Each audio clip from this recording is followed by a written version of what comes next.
Good morning, everyone. Welcome to another edition of the Weekend Wrap-Up. I'm David Thomas. Mr. Josh Blevins sits with me today. Josh, it's good to get back together and maybe back on our regular schedule again. Back on a Saturday morning, Yeah. Been another exciting week in the county. So. Yeah. It is June 8th, and you are watching this show live. And the last 3 weeks, Josh, it's almost like information gone wild, information overload. So been a lot going on. A lot going on, and last week it was wild. Well, this week you got plenty to talk about as well. You've been out and about, and I've been all over the county. So, pretty much. And before we dive in, I'd like to just pause and thank our sponsor, Dennis Young Insurance here in Shelbyville.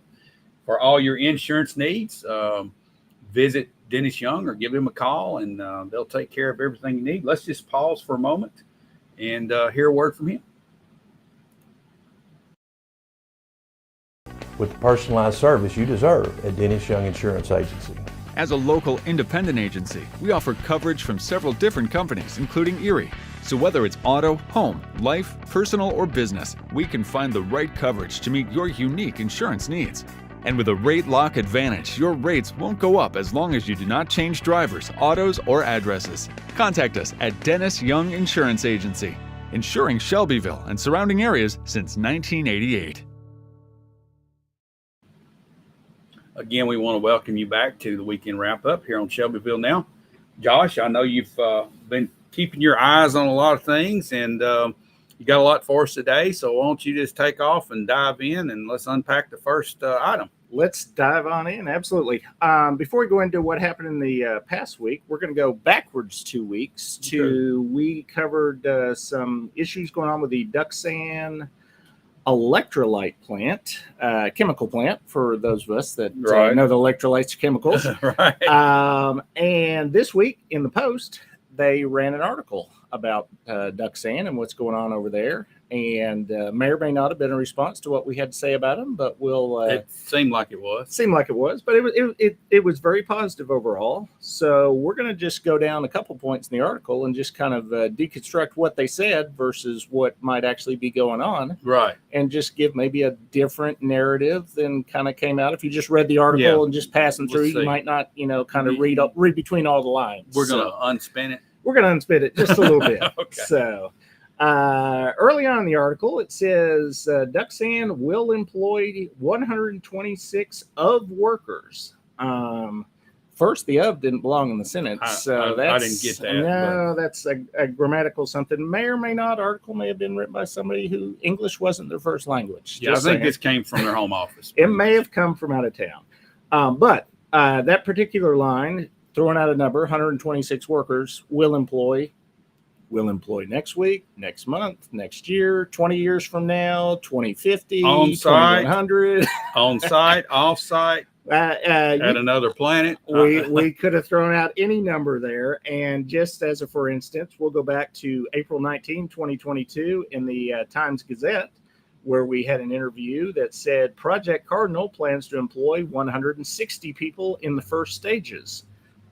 We've gotten past, nobody's saying 160 anymore, but just to point out that you can throw out any number. Then another place, when they were officially announced without being called Cardinal, as Duxan, the state press release said 101 jobs over the next 5 years. Right. So this segment, we'll call this fuzzy math. Okay. So I've got a number. Where did the 160 come from? That was an interview given to the Times Gazette. That was a quote from Shane Hooper, our economic development director. So he said 160 in April of 2022. The state said 101 over 5 years at the official press release when they were announced. And then this week we said we'll employ 126 workers at some point in the undefined future. Did it say at which location? It didn't necessarily say that they were going to be in the building mixing chemicals. Okay. But, yeah, I mean, again, there was no timeline with that. Now, they did give some other numbers further into the article. Yeah. So let's go with this sentence. Duxan has 24 workers dedicated to their Shelbyville location. Right. Those people are not at the Shelbyville location, David. I'm going to take a wild guess and say a lot of them are in Korea, if not all of them. Right. They could be out of town working remotely, but these are workers dedicated to the location. These are not people working on the location yet. They did give some real numbers that they have hired an initial 15 members of production and quality team and expect to add 10 more team members by mid-July. So what's your Shelbyville math say? 15 and 10. 25, Josh. 25. I'm counting 25 that we're saying we're by mid-July we'll have actually hired for production. And as 2 weeks ago we covered from the letter that was sent from the city out to the fire marshal's office, they were told up to 30 in production at the opening. So despite all the spinning and the throwing of numbers in this article, nobody's come out and said we've got more than 30 when we open. Yeah. They were actually saying 25. Sounds like it could be between 20 and 30 at some point. But they've got to get the place open. Right. And that's still in the air. Well, that's still in the air. And let's just one other point from the article. Last line of the article, several of our employees have already begun to make Shelbyville and Bedford County home. So they're moving in. These are employees coming from out of county. Right. These are not 100 Bedford County residents getting jobs. These are 25 people that we hired from out of state that we're moving in. As we found the one job listing, because we've had a lot of requests for where can we, put in a job application. We found a job listing out of state for people to work in the plant, $55,000 to $65,000 a year, had to be bilingual in Korean and English. And the listing wasn't run here in Tennessee. It was actually, I think it was out of an Arizona university of some kind. So they were looking across the country for bilingual employees to bring into the plant. 55 to 65,000 sounds like a decent wage, but if you move into my neighborhood, which is starter homes, mortgages on a starter home in town right now are running $2,500, $3,000 a month. Yeah. So it'll be tough. That doesn't 60, even at the high end, 65,000. I'm not sure you qualify for a $3,000 a month loan. So I'm no mortgage broker. Just throwing that out there. I'm beginning to think now that these numbers on the amount of employees might be another crew from another company. Maybe our county and city have to hire a large number of people just to have an evacuation team on hand in case we have a fire, because we have to evacuate a prison and a hospital. Maybe that's what the jobs are counting is the evacuation. I don't know. We've heard, maybe they're going to count the truck drivers bringing the chemicals in and out. There's a lot of stuff. Somebody's got to cut the grass. Is that an employee? Somebody's going to have to do that. They got to have a security guy at the front. You probably need a couple security guys. Pretty big place. So a lot of security guys. So that's that. Just again, keep an eye on that. The city is still working with the state to try to figure out. The safety issues are the bigger question, more so than the employees. The employees is just, like I said, fuzzy math, but safety is way more important in this whole situation. So speaking of employment, Tony Sanders just made a post on here. He said, "What is the unemployment rate in Shelbyville?" Okay, now here's the thing about unemployment rates. You can listen to the government numbers, which are all they're fiction. They don't have a clue.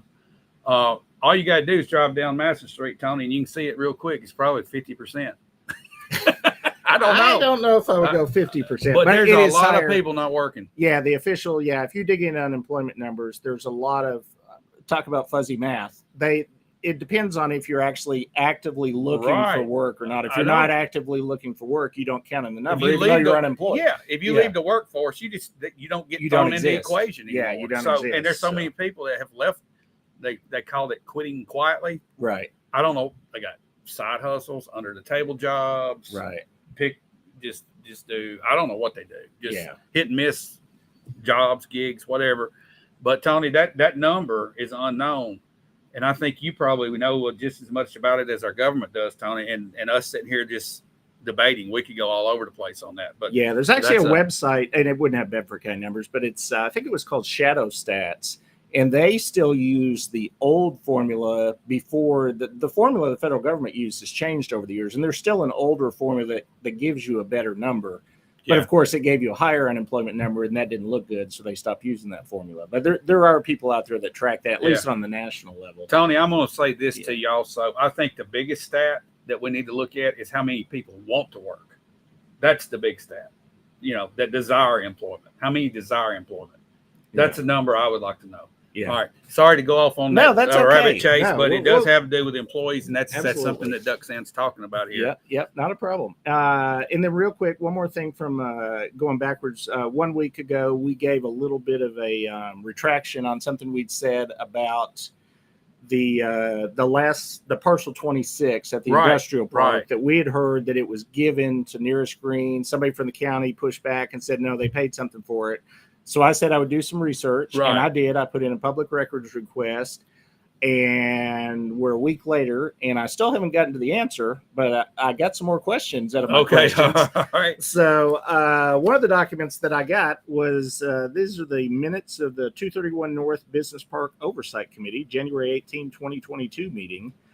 I'm just going to read a line, and we're just going to discuss this because this is just crazy. Member Vic made a motion to convey Lot C in the 231 North Business Park to Project Turquoise. Motion was seconded by Member Hooper and carried unanimously by oral vote. So this is the official document from our Business Park Oversight Committee. And January 18, 2022, we gave Lot C, which I'm not quite sure what that is because it's not defined in the minutes, to the color turquoise. Yeah, turquoise. Turquoise. Yeah. So I started asking questions. What's Project Turquoise? I went to the city budget meeting yesterday. I asked every single person I could get a hold of, from the city attorney to the city mayor to every member of city council to most of the department heads, what was Project Turquoise? And David, everybody lost their secret decoder ring, and nobody exactly remembers what Project Turquoise was. The closest I got, a couple people thought it was one that didn't go through, but I said, hey, we gave them a piece of property that we paid for with taxpayer money. Somebody got this property. And a couple of them thought it may have been TCAT, which makes the most sense based on the wording there. But my whole point with that is, and I'm not somebody that swears, so I'm not going to swear, but WTF. I mean, why are we giving pieces of property to the color turquoise? Or why are we talking turquoise and cardinal and this and that? I mean, that's I say this based crazy. On our experience now, anything that's associated with a code name, everybody needs to raise their eyebrows and ask a lot of questions and say, hold on. Let's get to really what this is. Yeah. And know what we're doing. This is taxpayer money. We're 2 years down the road and nobody remembers. And I'm not slighting the people that have forgotten this because the whole process was so ridiculous. And there's been a whole bunch of stuff happen. Yeah. I mean, since then. Yeah, I mean, it's crazy. So they actually, the final answer I got was try to call Shane Hooper and ask him, because he set up the secret decoder ring. Well, so I tried to call, and all I got was voicemail. So I did make that attempt. Yeah. Well, maybe we can look back on some video where all this was done. Maybe somewhere in there we'll figure out what turquoise was. And honestly, that probably is not going to end up being the answer to our question, which was, did Nearest Green pay any money for parcel 26 in that park? And then real quick, I'm going to say a rumor here, which we're saying this is not news. This is a rumor. This came, though, from a highly placed person in our local government, single source rumor, is that they've possibly changed their mind and they're not actually going to use that parcel. They found another location in town that already has utilities and infrastructure. That's what I'm and they may end up doing the distilling in a different location. In that case, what are we going to do with parcel 26? Do they still get to keep it? Did they pay any money for it? And that's kind of the questions we have that we still haven't got an answer for. And I put in a public records request, and we did do some digging. Well, haven't gotten to the answer yet. So we'll keep pushing. Maybe it'll show up. Maybe it'll show up. Maybe the answer will turn up. It'll show up eventually. So going into the week that just happened now, getting more recent, Tuesday, June 4th, we had the city study session, which we have every month. It's held about a week and a half before the actual city council meeting. It's where they discuss what's going to be on the final agenda. And we had a few things that were interesting on there. It opened with 2 people showed up to give public comment against the, I guess I'm calling it the anti-camping ordinance. It's actually a loitering ordinance that they're rewording to make camping on public property or storing property. And all illegal. This goes back to the homeless situation. Yeah. Even though you can't necessarily say this is about homeless, but it does relate to that. And that's what these 2 presentations were. It was. Yeah. And they were trying to say this is going to invade the rights of homeless. Right. That's what they said. And there's an organization in town we talked about last week that had tried to get a bunch of people to show up. Right. And honestly, I was expecting a fair number of people, and they ended up only getting 2. But they did send a bunch of form emails. And then yesterday, they talked somebody from Channel 2 into showing up in town and doing a story on it. He actually showed up during the budget hearings and was able to get one of the city council members, Councilmember Ewing, to come outside and give a quote. Yeah. And that ran on Channel 2 last night. If you go on their website, you can see the article and the video. You can. And honestly, this whole ordinance makes it a little bit easier on homeless situation. If a police officer needs to get someone off the property, they don't have to take them to jail now. Right. It's a misdemeanor and a small fine, and you just have to leave. Yeah, it's a municipal court issue. Yeah, we talked about that again last week. This is not, it's less punitive than the tool they have right now. Right now, they can use trespassing to physically remove them, but if they charge them with trespassing, you've got to take them down to the jail and arrest them and do go through a whole process. Whereas this is more of a hand you a citation and fine thing and tell you to move on your way. So it equips our police officers with a lot less paperwork and a lot less penalty to the person. Right. The objective is to get the property cleared off. That's it. And this activates that a little bit better. It does. And the bigger issue, and as we were talking before we went on the air, homelessness is it's huge. I mean, it's nothing you and I are going to fix. It's probably nothing the city's going to fix. I mean, society has to fix this. Government can't fix it. It's not a government issue. It is really something. I mean, local churches and nonprofits need to get together. Let me throw this out. In the early 1980s, there was a campaign called the War on Drugs, and the government got involved with that. Yeah. How's that worked out? Not so well. Okay. Yeah. I'll rest my case. Society has to deal with this, not government. Yeah, it's not something government can fix, or it's not something government should fix. Honestly, no. I mean, we've got enough government without adding more layers to it. We could go down a rabbit hole here, but let's don't. Let's not go down a rabbit hole. Let's go to the next point that was discussed in the city study session. Bass, Berry & Sims LLC. That's our big Nashville attorneys that we've hired as the city of Shelbyville to sue the county of Bedford. Which I don't know if you noticed, but the city of Shelbyville's in the county of Bedford. Yes, I've noticed that. Have you noticed that? Don't ruffle my feathers, Josh. So we're suing ourselves, which is ridiculous, and discussed at the study session. So far, the city council had approved $125,000 to these fine Nashville attorneys, Bass, Berry & Sims. And Mr. Bass, Mr. Berry, Mr. Sims, assuming they're Misters, I honestly don't know any of them. Okay. They've spent all $125,000 of our taxpayer money, and they want more. So they're supposed to. Here we go. Handing them more money. Let me ask you this, Josh. Did they talk about the accomplishments that have been made with the first batch of money? They talked about the fact that they've not had a meeting with the Bass, Berry & Sims in quite some time, and they would like a video meeting, the council would, to discuss what accomplishments have there been. We'll talk about another accomplishment that this lawsuit has made later there's been on. Other accomplishments. There's been some accomplishments, but I'm telling you, Josh, not in the good way. So. This is not good. No, I'm sitting on. Well, I know it's not good, and we could get into it, but we won't right at this moment. One other data point there on the county's monthly. They give us monthly financial statements. On the county attorney line from the county, they've spent $109,808.28, and they are saying that most of that, well, I don't want to use the word most, some of that is what they've spent on their outside attorney. They're not breaking it down. They're including it in a line item that has other attorney charges. But normally that line item for an entire year has $65,000 budgeted for it, and we're well over budget. So, which is to say that's other taxpayer money going towards. So, and that's a different set of attorneys. Here's my question, Josh. Did they discuss whether or not they would just throw a larger amount in there to handle for the whole next 12 months, the next upcoming budget? Do they have any idea what it's going to cost? Or is this just all speculation and we're just going to go amend budget constantly through the year to pay this attorney fee? The idea was that by the upcoming meeting this week, they're going to have some kind of an estimate. And so we'll hear another number, I think, this coming Thursday or whenever it is that they're meeting. And it's not going to be a number that's going to make us happy. No, it's not. Attorneys aren't cheap. If it's 1 cent, it's not going to make you happy. No. So that was that. And then after that, another item that we thought was going to be more exciting that didn't end up being as big of a deal, but they did announce the completion of the North Britain Drain Project.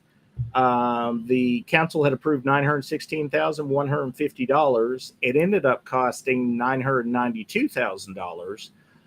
The reason given for that was as they got to the end of the process, there was 3, they called them undesirable conditions. Undesirable conditions. And those were, they decided to improve the road drainage on the south end, widen the street on the north end, and eliminate safety concerns with old curb cuts. So that was what went on there. So it ended up costing more than they wanted to, but that money was already in Public Works budget. They thought they were already there fixing. They had the crews there.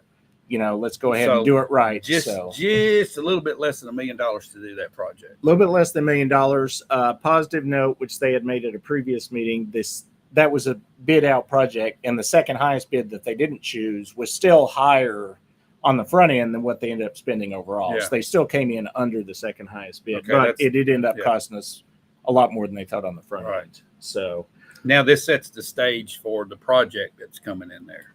It does. Yeah. We're supposed to be getting in the old box factory a microbrewery and some kind of burger restaurant or something. Yeah. So hopefully I would hope they start doing something there soon. It's a nearest green project. It is the nearest green project, yeah. And they, funny side note, just real quick, totally off topic, but I was at Papa John's last night, which you know where Papa John's is, down on Main Street. I got stopped by a couple that were looking for the nearest green restaurant. I said, you guys have missed by a long way. You're at Papa John's, right? I said, you're not even close. I said, head north and drive a long way. You missed by a bit. So I don't know how you missed by that much, but okay. Back onto the news. The after the North Britton Drain project, there was more debate again over this purchasing limits, right? Which will be coming up for a vote on Thursday. Currently, anything over $15,000 has to go out for bid, has to come in front of City Council. Right. The state has allowed cities to raise that limit up to $50,000.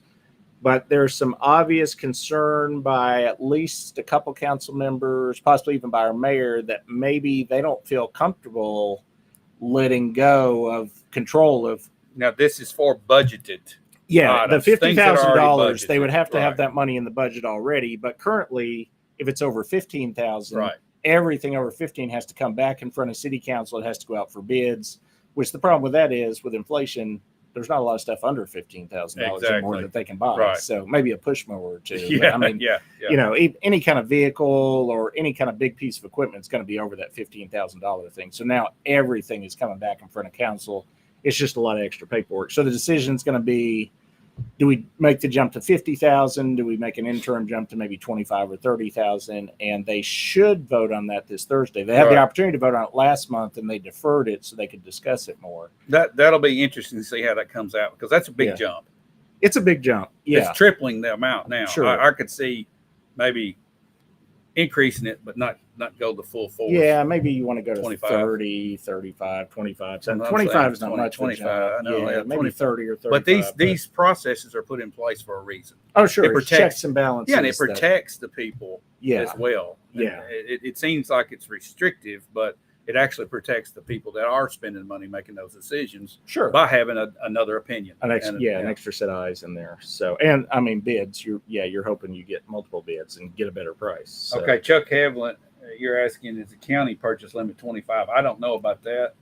But that would be that'd be a good question. Yeah, I do not know what the county is at right now. So, but 25 is probably probably an appropriate move at this point. Yeah, I would think 25, and then see how that works out, and see how it works, and just go. We're not giving advice, but that's just my opinion. Yeah, we don't get that. They're not giving us a vote. No, they're not. So, don't get a vote. No, we don't get a vote. Okay, and then next up, we had a couple emergency purchases that had to happen because things broke down. And we're going to play a quick clip, I believe, clip number 1, if you can get to it. We had a boiler at the rec center, and the boiler's not boiling anymore. Let's hear what he had to say about it. So, lasts longer. We learned that we have a preventative maintenance agreement with Lee Company. The boiler was not maintained. It wasn't cleaned as often as it should have been, which was actually not at all. So with proper maintenance, I would expect it to last much longer than this one. So somebody dropped the ball. I believe so. Okay, Josh. So there you had it. We had a boiler at the rec center. It stopped working. We got to get a new one. $71,244 was the low bid. Interesting part of the discussion was it's been there for 10 or 11 years. He said they had a preventive maintenance contract with Lee Company.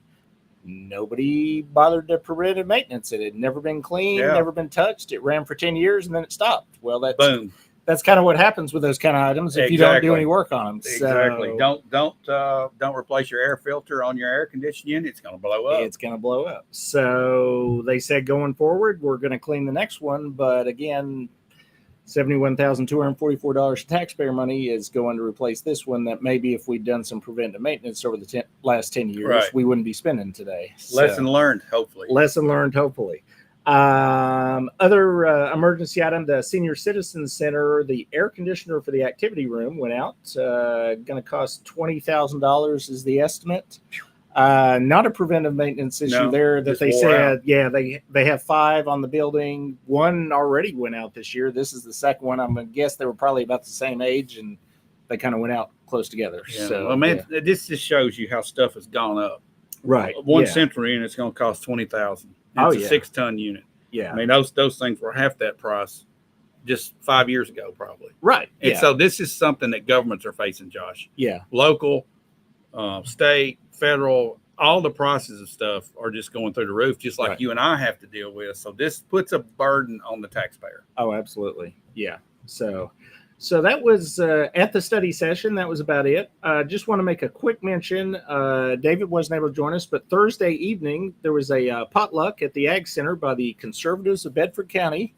And they got together there and had a good talk. And I joined them and was there with them, and just want to get a shout out to everybody that was there and say that going forward, they're planning on having those kind of potlucks about once a quarter, it sounds like. And I hear rumor they're looking at even some different locations. Yeah. So whenever the next one gets announced, we'll announce it on the air, and we'd encourage everybody to show up because, man, there was so much barbecue and chicken and great bunch of folks. And dessert. Great bunch of folks. And, yeah, really had a great time. So, and next time, David will hopefully join us. So I plan on it. He plans on being there. So.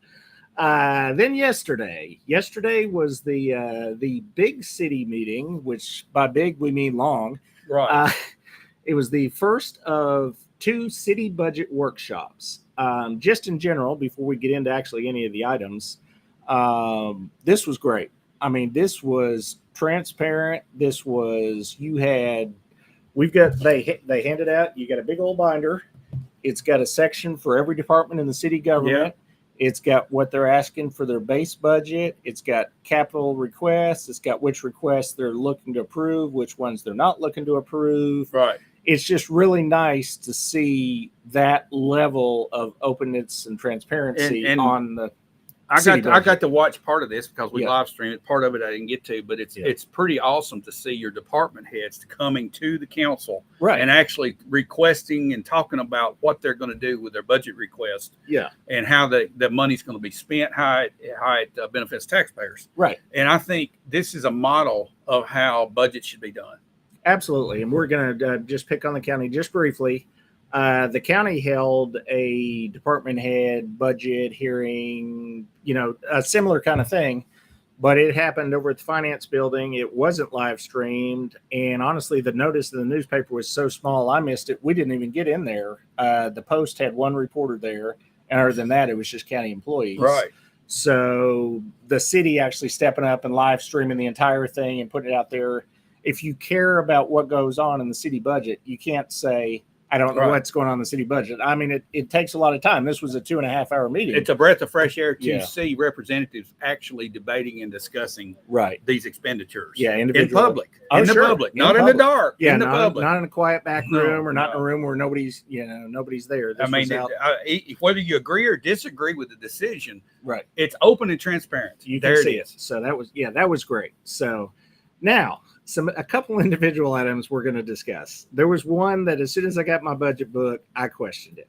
So, and as expected, it was a long discussion on these couple items. We're going to play a clip, and then we're going to have some of our own discussion. General use Tahoe assigned to the city hall. They've been letting me use it. So is there a possibility to equip this, excuse me, your vehicle with the bells and whistles that you're asking for?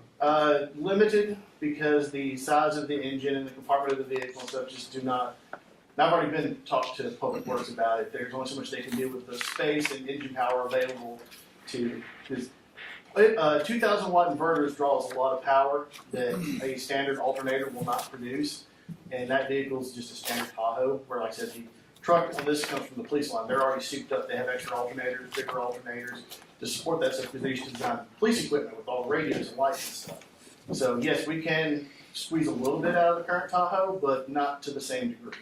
If you're sitting on the side of the road, nowhere near a building, and the battery's charging on the drone, or the controller needs charging, or you need internet to stream something, the truck would be able to support all of that. So if we don't have any of that, then we don't need the truck.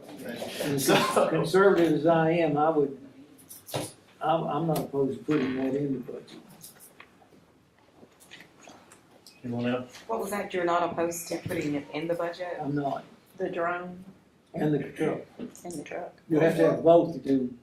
So do most municipalities have drones? Yes, the county has one as well.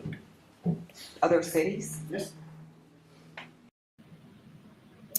Okay. So we probably should have set that up ahead of time. That was a request that is currently not being funded, but is still up for discussion for a $65,000 Ram 2500 truck with field support and power mods and a $41,000 DJI Matrix 350 RTK drone with LiDAR, camera, night vision, etc. Total cost $106,000. Okay. So this discussion went on much longer than that clip. If you got time, I'd go back and watch. The drone itself, we'll start with the drone. This is the nicest DJI drone I've ever seen at $41,000. Yeah, that's military grade. It's not quite military grade, but it is industrial grade. On the plus sides of it, and we want to give both sides of the argument. His primary argument and the one that made the most sense was they are about to pay a company $21,000 this year to fly a private drone down the flume and do 3D mapping. Okay. So you could say a $41,000 drone in 2 years is paid for itself if we do it ourselves. I actually discussed this with my wife last night. She wanted to make the point, and I don't know, but in this $21,000, you would hope an engineer is looking at that 3D stuff and doing some kind of engineering some analysis review. Yeah, which I'm not sure. Us having the drone, I don't know. We have a city engineer. I don't know if we get the same level of report as we would get from the $21,000 report. Right. So there's that. Also on the plus sides of the argument, they were going to cross train somebody from the police department, somebody from the fire department to use this drone for police and fire use.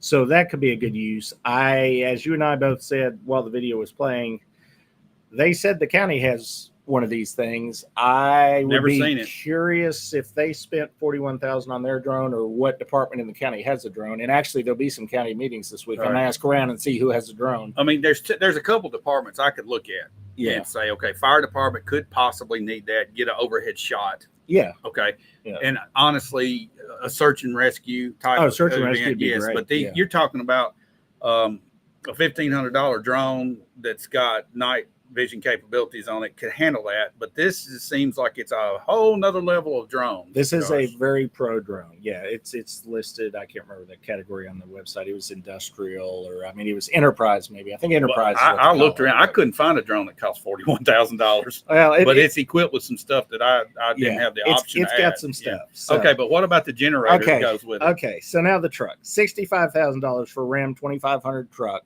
because the city Tahoe can't run an inverter to charge the drone.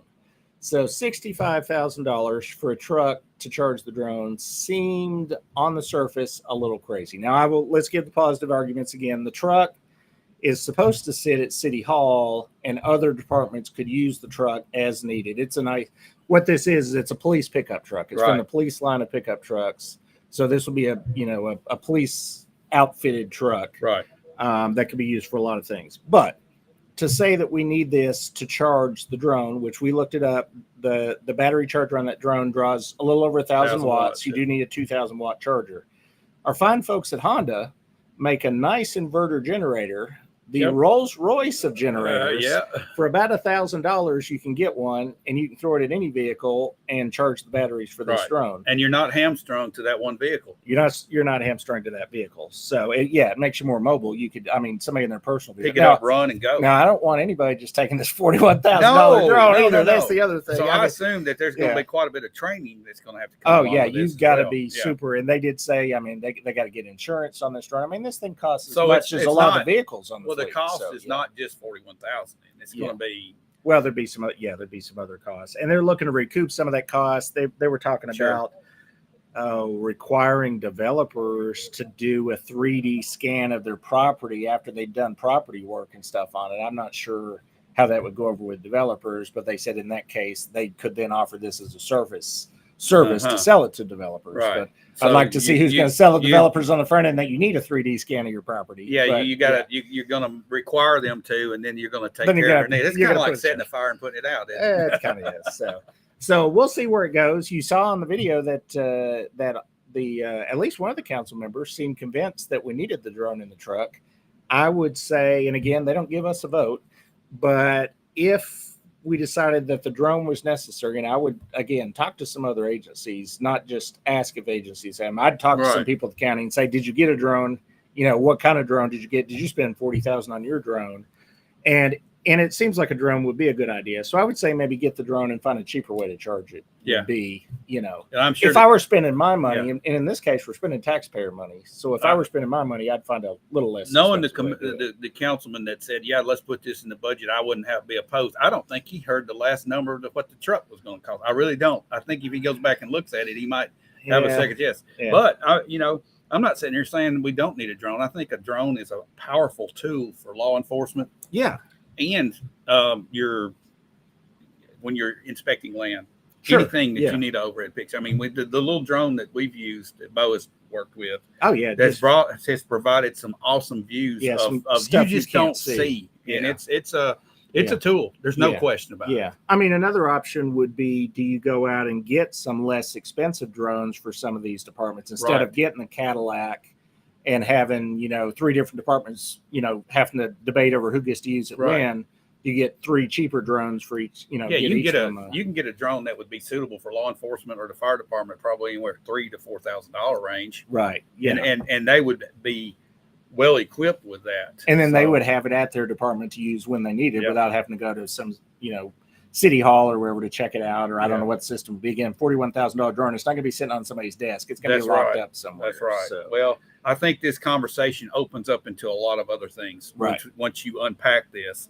So I'm anxious to see how the city council comes out. yeah, we'll see what the final decision. I think is you on made a this. great- So Great suggestion there with the generator. at 2,000 watts. I mean, you could get a cheap generator for $400 if you want to, but let's Yeah. get the nice one and we'll get them the Honda one. So Yeah, it's the quiet. quiet. It's quiet, And you yeah. pick it up and they're lightweight. Oh, they're lightweight. They're small. You could fit them in a hatchback. I mean, Yeah. they're tiny. So yeah, And and this so- drone is not the size of a car either. I mean, this Yeah. is I'm sure it's not a little bitty drone, but it's not, it's not huge either. You don't need a 18-wheeler to haul If this you're thing going to fly it around, down so. that flume, it can't be too big. It can't be too big. The flume Yeah. is only a certain size. So, further into the discussion, there was a lot of discussion with our public works director, and we're going to touch on a couple of those issues. I think I might have a clip on trash expenses. Clip 3. Do you have clip 3? Maybe Clip 3, and we're Yeah. going to talk about a little trash. we're going to talk trash. The landfill services, I think our tipping fee, I don't know if they call it a tipping fee, but per ton is going up 3%, but I think Buck said it may be going up dramatically more the next year. Yes, we are through the ISWA, we are in the last year of our contract. We are seeing gate fees for other areas that people are dealing with, double of what we're paying now. So we budget $415,000 in that case. If that happens, that's going to be coming. We'll be spending $800,000 to get rid of the trash that we take in. All right. Talking trash. Trash is about to get expensive. We've heard this from the county as well, because of the issues with the landfill up in Murfreesboro and that I think they wanted to expand. They weren't able to expand. I mean, we're running out of room to put our trash in Middle Tennessee is the problem. And people just keep on coming. So the more people you get, the more trash you got. Yeah, we're stacking it up. And I think it's my understanding that Marshall County is where we are now. We're currently sitting at the Marshall County. Yeah, but all of them, we've been on a contract. There's an organization that gets us a contract rate, and that contract's about to run out, and it's about to hit us, especially those of us that live in the city. It's going to hit us from the city side and the county side. And in both cases, it could double their costs, and that cost is going to get passed on to us. Go. So I know several years ago, there was a discussion that went very poorly about bringing a solid waste fee into the city. Yeah. That went over that went over not well. So I don't know if that discussion will come back up or if we'll just be able to bury these costs in the budget. But come next year, trash is about to get expensive. So it's got to come from somewhere. Later on in the same discussion, the upcoming budget for solid waste has 4 new employees at $30,847 each. And the reason we got 4 new employees, David. Here we go. Here we go. David's not going to be happy. This is a mess, Josh. Up until 4 months ago, we used to get 8 prisoners from the county workhouse / county prison, whatever you want to call it, that they would provide to the city. And the city used those 8 prisoners on solid waste and public works projects every day. They had 2 city employees tasked with prisoner transport. They were all up to where they could do it. It saved taxpayers money. And they went out and did the work. And for the prisoners, I've heard they actually it helped them with their sentencing time and whatnot. There was a reason for them to do it. They're not being forced. They're volunteering. Volunteering to do They're it. Volunteering. There's benefits for them. Benefits for them. Benefits for us. Okay. And 4 months ago, the city started showing up at the workhouse to get their 8 prisoners. And they said, we don't have any today. So they came back the next day. We don't have any today. They came back the next day. We don't have any today. 4 months have passed. Every day, they don't have any available prisoners. We go to all those county meetings. Have you seen a drastic reduction in the number of prisoners in our county prison? The city of Shelbyville is contributing to that pool on a daily basis. Yes, they are. We got plenty of police prisoners. reports. Okay, we got here prisoners. we go. What happened 4 months ago that changed things? I'm going to just throw a hint out. You got to go out on a limb. I'm going to go out on a limb and say, could it be a lawsuit? It could be. That has created this much friction to where we can't even get our trash picked up because we can't get along like the family that we are. We act like junior high kids or elementary school kids on the playground. We ought to be able to do this and get along and communicate. But it's not just this. There's other communication issues and friction between the city and the county. It's got to stop. It's got to stop today. Every taxpayer in this county and in the city, and if you're in the city, you are in the county, by the way, please remember that. You're paying both taxes. Paying both sides of this. You should demand from your elected representatives, to get along, get in a room, work out your differences, and let's fix this mess. We're looking like idiots now at this point, Josh. It's terrible. It's crazy. Now, I will just say, I did specifically asked the public works director, why are you unable to get prisoners? And he said he can't speak to motive. We would have to ask the sheriff's office. So honestly, I'm going to be at least 1, if not 2 county meetings this week. I will ask somebody from the sheriff's department why we've got the sudden prisoner shortage. I don't know if they'll say on the record what's going on or if they'll have an excuse. You're going to get some political answer. I just gave you the answer, Josh. I'm feeling pretty good in your answer. But just so we do our homework, we will ask and see if there's an official answer. That's funny. But there's an official answer. There may be everything. an official answer, right, but I'm not sure we'll buy the official answer. And this going back to this money that we spent for this attorney up here, $125,000 we're paying for that, and the cost of this lawsuit is far greater than what the attorney fees are going to be. And all we're going to end up doing, if somebody were to win or settle, is we're going to swap money from one pocket to the next. And these egos have got to lay down. It's time for it to stop. I don't know where the problem is, but y'all got to figure this out. The people of this county and the city demand it. Okay? I'm speaking for a lot of them because a lot of them are afraid to say anything. I'm not afraid to say it's just petty, it's childish, and it's got to stop. I'm not sure how you feel about it, David. You were kind of unclear. And I'm never mind. No more. We need to stop there. But I mean, I think that sums it up. Oh, it does, and we both feel the same way. I mean, I'm being a little more lighthearted about it than David is, but it's ridiculous. I mean, it goes back to that crazy the color code system we had at the beginning. It's all. I mean, a lot of this stems from what we would call Project Cardinal. I mean, this was kind of where things started to fall apart between the city and the county. Was lies and deception always create chaos. Yeah.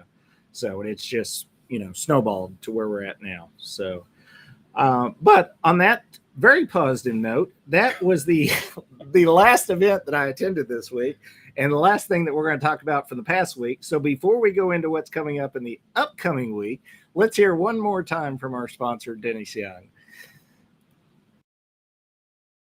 With the personalized service you deserve at Dennis Young Insurance Agency. As a local independent agency, we offer coverage from several different companies, including Erie.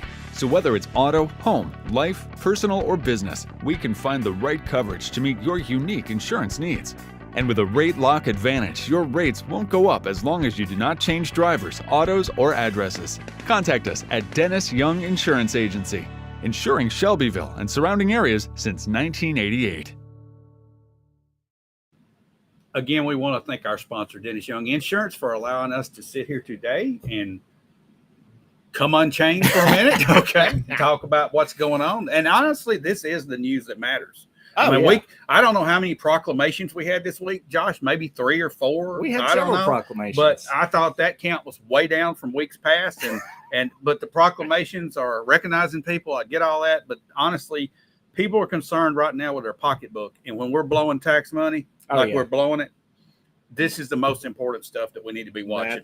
And thanks for all your work, Josh. Yeah, absolutely. And so in the upcoming week, we got a lot going on.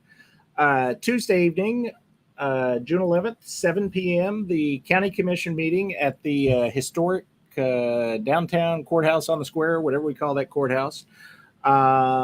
Big item that we'll be watching, which we covered, I think, last week, the veteran parking space will be up for a vote. We're going to have to decide, do we want to go through committees, or do we just want to go ahead and shut down the other 3 committees? We'll just have the finance committee do everything, and we'll just run it through the finance committee. We'll have a referendum on that in 2026. We could just close those there. I mean, why have a meet if everything comes through finance? So we'll see how that goes. Tuesday evening, 7:00. Wednesday, June 12th at noon. Again, unfortunately for people that want to get there, but again, live streamed. Yep. The city will have the second of their budget workshops. The big thing that I'm looking for on there, and another great thing that the city does, is at the very back of their binder, we have an estimated cost of across-the-board raises.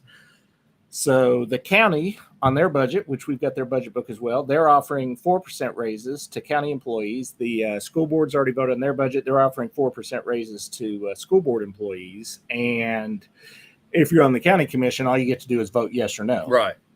In the city, we have this nice little spreadsheet of 3%, 4%, 5%.